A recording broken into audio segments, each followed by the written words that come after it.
They find the difficult choices of 20th century American life a little hard to make. And in place of making those choices for ourselves, they offer this kind of a solution, an escape solution. You don't have to make the choice. Maybe if enough of you will just vote a protest some way, it'll go into the House of Representatives and somebody else can make it for you. Now, that's what that amounts to, really. Realistically, we know, and every American knows, that in January, one of two men is going to be President of the United States. It's either going to be Hubert Humphrey or it's going to be Dick Nixon. That's the choice. I don't think Americans, and I don't think Texans, are going to cringe from making that choice and having their voice in the making of that choice.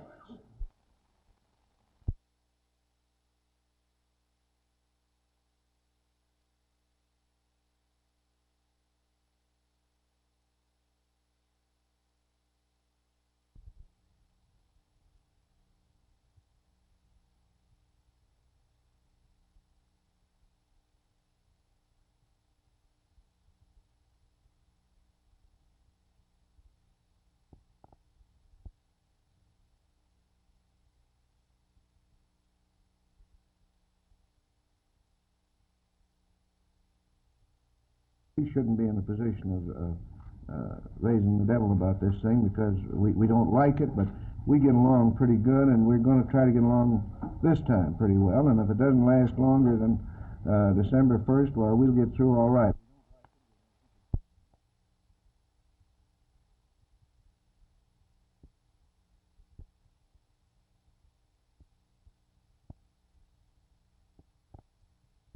The primary purpose of our today's session was to familiarize ourselves with some of the new concepts in unconventional rapid transit.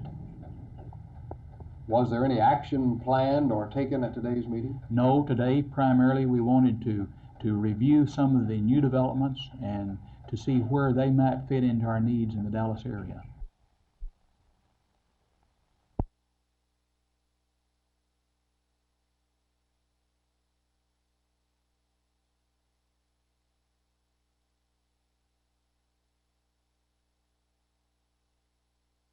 I'm very glad you asked that. I don't think this is a sectional problem at all. In fact, I think you could view the South as a showcase for real progress in this realm. Now, I'm going to say there are pockets of distrust, of hatred, and my explanation of those, they usually relate to some local incident.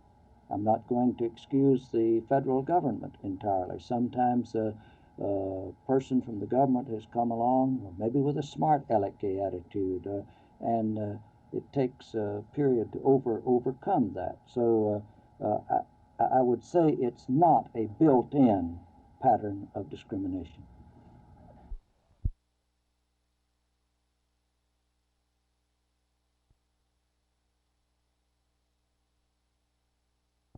The Test Ban Treaty, which was adopted in 1963, and which Kennedy turned to Hubert Humphrey and said, "This is your treaty, Hubert." The Non-Proliferation Treaty, which is our one great hope of keeping down the spread of atomic weapons around the world.